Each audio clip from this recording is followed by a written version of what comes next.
mapagpalang araw po muli sa inyong lahat mga minamahal nating subscribers. Ito po muli ang inyong lingkod na si Play Mystery at sa video na ito ay pag-uusapan na po natin ang part 1 ng panggagamot.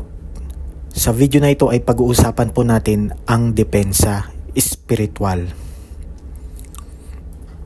Ngayon, bago po kayo manggamot o mag-umpisa manggamot, para po ito sa mga beginner, sa mga nagsisimula na po o yung nais tumahak sa panggagamot espiritual.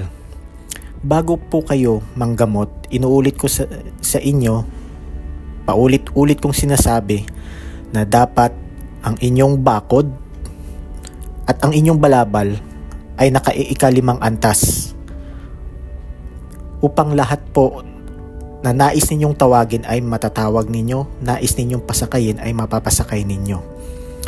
Okay po, dahil hindi po basta-basta manggamot. May kaakibat po yan na kapahamakan kapag hindi po ninyo sinunod ang mga batas na ito. So dapat po naka-ikalimang antas yung inyong debosyon ng balabal at ng bakod para talagang siksik, liglig yung inyong kapangyarihan. Okay po. Ngayon, ang gagamitin nyo lamang po sa medium level, kasi gagamitin po natin yung medium level na ating poder, ang ating gagamitin sa panggagamot. Ang babanggitin nyo lamang po ay yung bakod at yung balabal. Kasama na din po doon yung poder bala. Ngayon, sa poder bala po, importante po, lagi kong sinasabi sa inyo, in the first place pa, sa simula't simula pa, sinasabi ko po sa inyo, na kilalanin po ninyo ang inyong testamento. Kasi yung poder bala po, yan po yung bala o kapangyarihan ng mga orasyon. Okay po? Diyan po huhugot ang kapangyarihan. Diyan po huhugot ng kapangyarihan ang mga orasyon. Kaya importante po na kilala po ninyo yan sa mga testamento ninyo bago po ninyo i-convert sa ating medium level na testamento. Dapat po kilalanin ninyo po yung inyong testamento. Hindi lamang po nagbuklat kayo, kinabisado ninyo, tapos okay na. Hindi po dapat ganun. Dapat kilalanin po ninyo ano yung mga pangalan ng banal na espiritu ng Diyos dyan at ano yung mga pangalan ng banal dyan. Para talagang alam ninyo kung paano po ninyo gagamitin yung inyong testamento. Kasi po dito, sa ating medium level, kasi gagamitin natin yung medium level pang atake at pang depensa.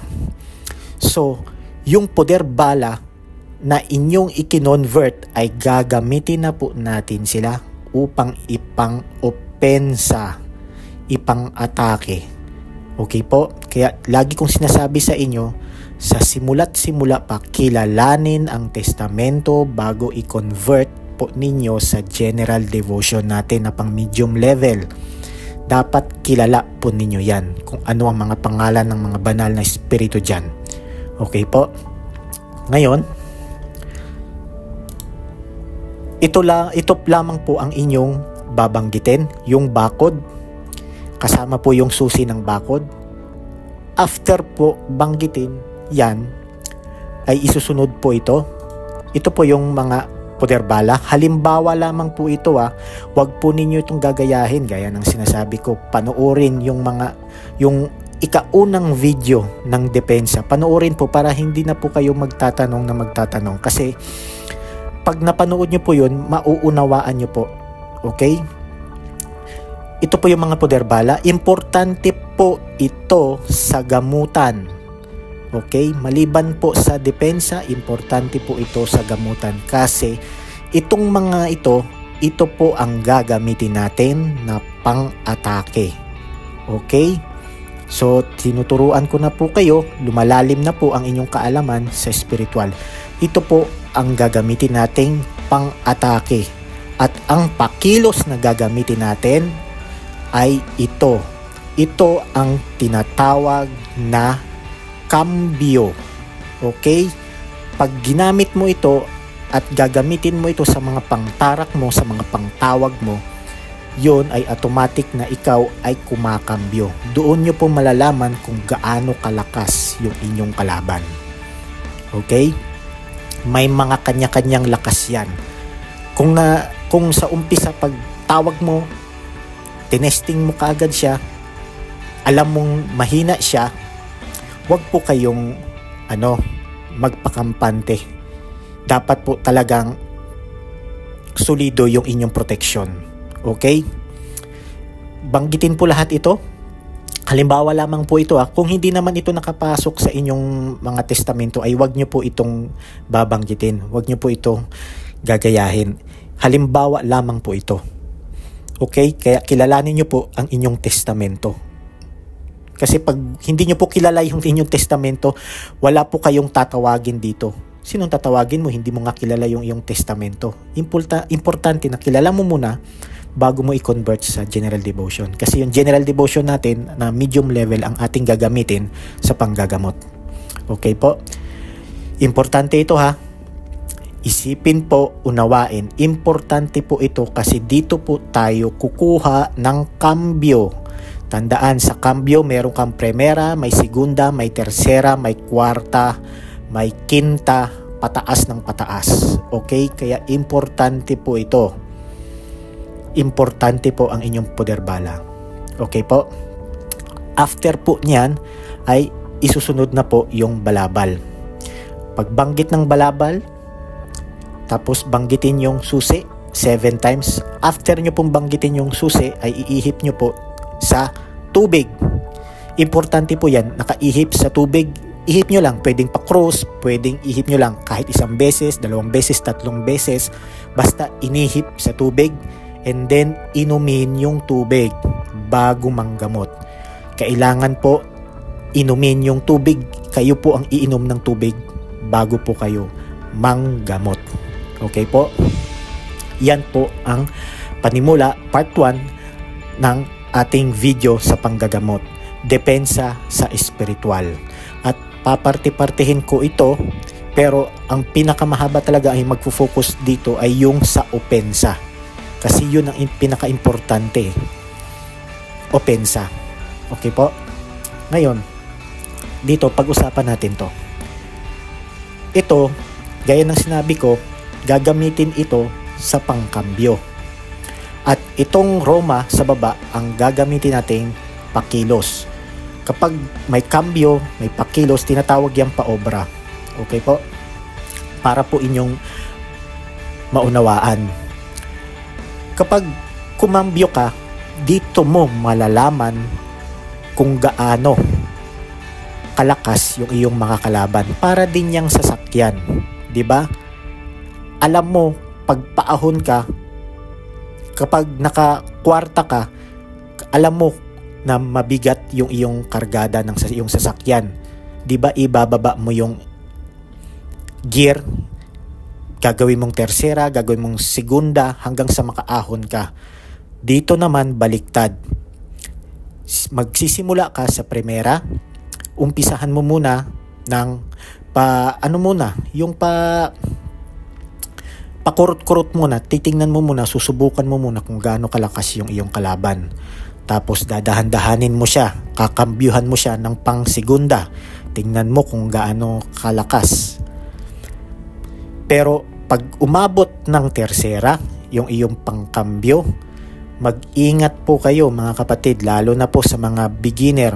Okay? Sa mga nanggagamot na dyan, alam na po nila ito eh. Maring na tutunan na nila ito o nalaman na nila. Pero sa mga beginner, mag-ingat na po kapag umabot na po ng ikatlo. Anong ibig kong sabihin sa ikatlo? Una, kinambyuhan mo muna ng primera. Medyo kumulubot lang yung muka. Okay? Tinarakan mo ng pang primera. Kumulubot lang yung muka. Nasasaktan pero kulang. Sumunod naman yan, kambyuhan mo ng segunda. Pagtarak mo, nasasaktan pa rin sila pero kulubot lang din yung muka. Pero ngumingiwi na, medyo malakas na yan. Malakas na po yan na makakalaban ninyo. Kambyuhan mo pa ng pang tersera, Kapag sa pang-tersera, doon nyo malalaman kung talagang batak yung inyong makakalaban. Anong ibig sabihin kung batak? Yung 10 years, 15 years nang ginagawa yung pangkukulam na yan. Okay, doon nyo po malalaman. Kapag sa ikatlo, medyo kumulubot o yung nasasakta na siya pero kaya niya yung iyong tirada, gawin nyo po muna ay yung salansan ng pag-oopensa. Ituturo ko po sa next video yung salansan ng pang-opensa kasama yung kambyo. Okay? Kapag umabot po kayo ng tersera o ikatlong kambyo ninyo at doon siya nakikita nyo na nasasaktan, wag po kayong kumpiyansa. Malakas po yang kalaban ninyo. Okay? Malakas po yan. Maaring hindi lamang kayo ang nakalaban yan, maaring marami na rin manggagamot ang nakalaban yan. Kaya ingat po kayo dyan. So sa next video, ituturo ko naman po yung kambyo at yung salansan kung paano gawin iyon. Okay? Importante po muna yung depensa at yung opensa. After po natin i-discuss yung mga ganong usapin, ay isusunod naman po natin yung panawag. Pagtapos ng panawag, isusunod natin yung pagpapasakay. Okay? Pero bago natin gawin yon, sa next video ay isasama ko na paano yung proteksyon ng inyong pasyente para ang katawan ng inyong pasyente ay hindi mapinsala kung ano man yung lakas ng inyong pangtarak. Okay po? Kaya hanggang sa muli, ito po muli ang inyong lingkod na si Play Mystery. Kita-kits po tayo sa mga susunod pang mga video. Maraming salamat po.